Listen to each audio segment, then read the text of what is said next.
Queridos irmãos, queridas irmãs, romeiros e romeiras presentes aqui no santuário, nesta basílica histórica da Mãe Aparecida, e também que nos acompanham pela rede Aparecida de comunicação. A palavra de Deus hoje vem nos dizer claramente, sobretudo no Evangelho, Jesus é o Senhor da nossa vida. É Senhor do tempo, do sábado, da sexta-feira, do domingo, da semana inteira. É o Senhor da nossa vida. Jesus é maior do que o templo. É maior do que o templo. É maior do que todas as construções. Por isso, estar aqui nesta celebração eucarística, ou nos acompanhando pela transmissão, é realmente testemunhar ao mundo a nossa fé em Jesus Cristo, nossa adesão a Jesus Cristo. No Evangelho havia discussão sobre a questão do sábado, que era uma importante norma para o povo judeu. Só que muitos exageravam na interpretação, a ponto de não só observar a vontade de Deus, mas às vezes de ter que observar tantas vontades humanas. E aí o sábado, ao invés de ser um dia de louvor, de descanso, de refazer-se no Senhor, era um dia de peso, de preocupação. E o que eu não posso fazer para não ser castigado por Deus e assim por diante? Por isso Jesus declara que Ele é maior do que o sábado, é o Senhor do sábado. Claro que para nós cristãos católicos pós-ressurreição, aquilo que valia para o sábado como dia de descanso, dia de repouso, dia de culto ao Senhor, transferiu-se para nós o domingo, o primeiro dia da semana. Claro que o domingo continua sendo dia de folga, de descanso, na questão do trabalho, mas veja que para nós se torna um dia especial, às vezes, de peregrinação, e deve ser o dia da nossa celebração, da vida na igreja, da vida na comunidade, em família, para nos refazer em Jesus Cristo. Por isso, façamos desta nossa romaria um anúncio de que Jesus é o Senhor da nossa história. Ele é o Senhor da nossa romaria, em louvor e honra à Mãe Aparecida. Mas Jesus é acima de tudo. Olha a primeira leitura hoje, um ensinamento muito especial. Na primeira leitura, pegue o texto para mim, faz favor. O profeta visita o rei. E o rei está doente, né? O rei está doente, o rei Ezequias. Até parece que o profeta teve a missão de dizer: olha, Ezequias, você vai morrer. Consequências das tuas infidelidades e tudo mais. E aí Ezequias levou tão a sério esse comunicado de Isaías, quem não levaria, né? Quem não levaria? Levou tão a sério que chorou. Chorou de maneira sincera. E esse choro expressa o arrependimento de Ezequias. Não era birra, não. Era arrependimento de Ezequias. E ele estava ferido, muito doente, realmente debilitado. Mas o Senhor ouviu a súplica de Ezequias. O Senhor ouviu a súplica de Ezequias. Acho que cada um de nós aqui também tem uma súplica hoje, não tem?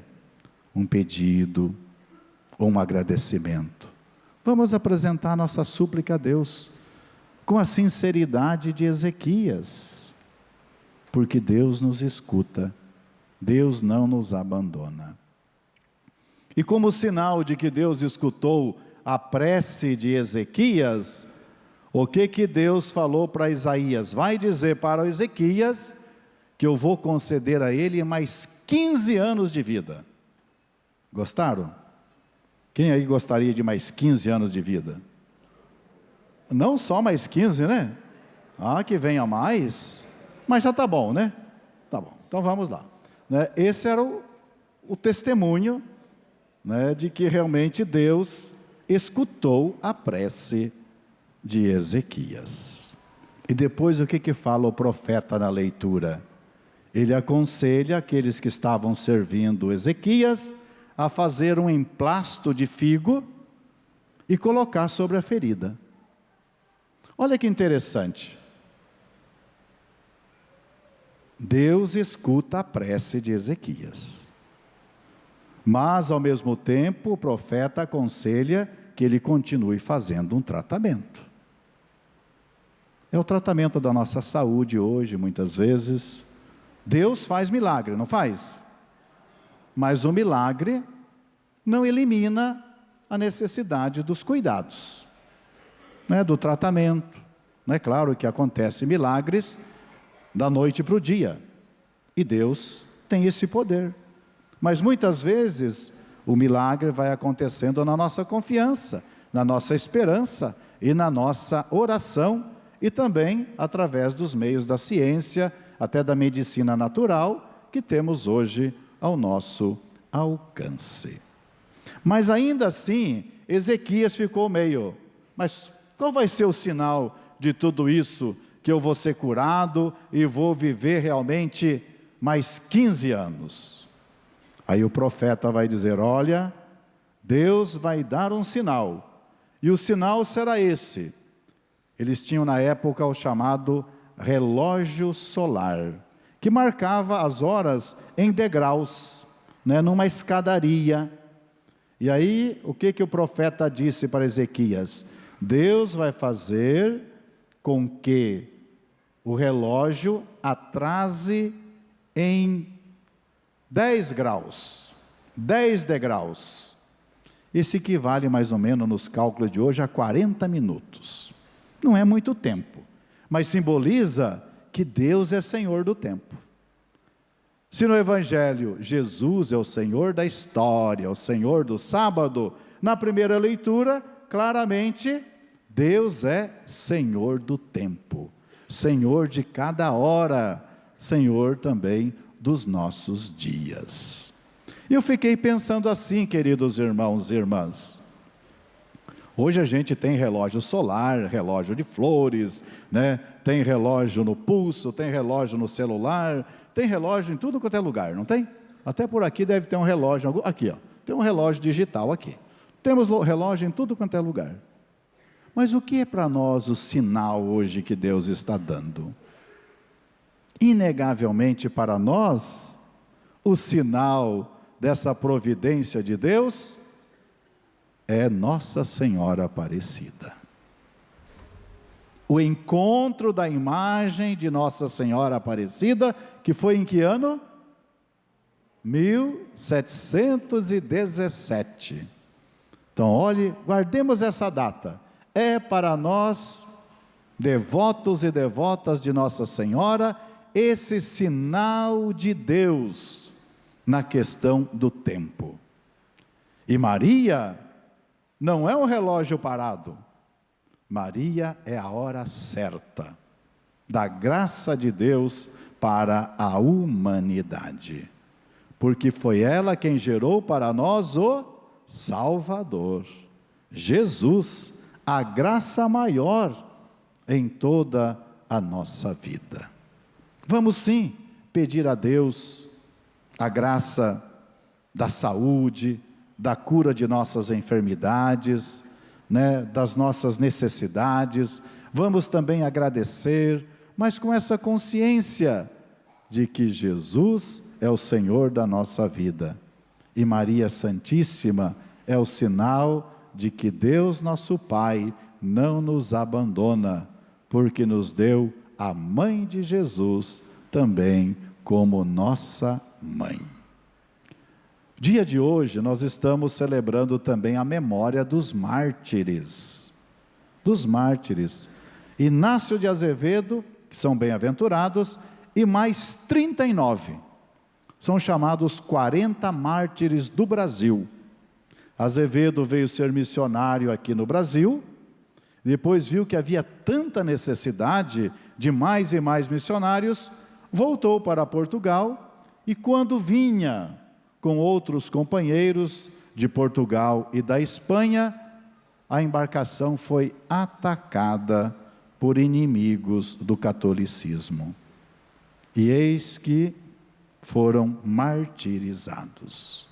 Peçamos a intercessão desses mártires que deram a vida pelo Evangelho, que o testemunho deles continue nos ajudando a sermos mulheres e homens fiéis ao Evangelho. E a exemplo de Maria, nossa mãe querida, no silêncio, às vezes até na dor, às vezes no sofrimento, na enfermidade, confiar em Deus, pedindo a Ele que nos dê saúde física e espiritual e boa convivência entre nós. Que Deus abençoe vocês, queridos romeiros e romeiras, as romarias vindo de toda parte do nosso Brasil. Neste mês de julho, muita gente aproveita aí um pouco, às vezes, de férias, isso e aquilo, da escola, e vem aqui para a casa da mãe. Parabéns, ora, por essa escolha de estar aqui conosco. Que Deus nos possibilite encontrar tantas e tantas vezes aqui na casa da mãe. Tenho a felicidade hoje, de estar vendo aqui pessoas amigas lá de Sengés, lá de Reanópolis. Quantas vezes rezamos juntos lá na paróquia, até trabalhamos na roça juntos. Olha aí, a história da vida de cada um de nós. E que Deus abençoe todos vocês que aqui estão nesses dias conosco, quem também nos acompanha pela transmissão, nesse momento bonito da nossa fé, da nossa esperança, aniversariantes de vida que estão aqui conosco e que nos acompanham de casa, aniversariantes de casamento, celebrando com alegria esse sacramento, os casais aqui conosco e os casais que acompanham de casa. Que Deus abençoe a nossa família, a família da qual Deus é nosso Pai e Maria é nossa Mãe.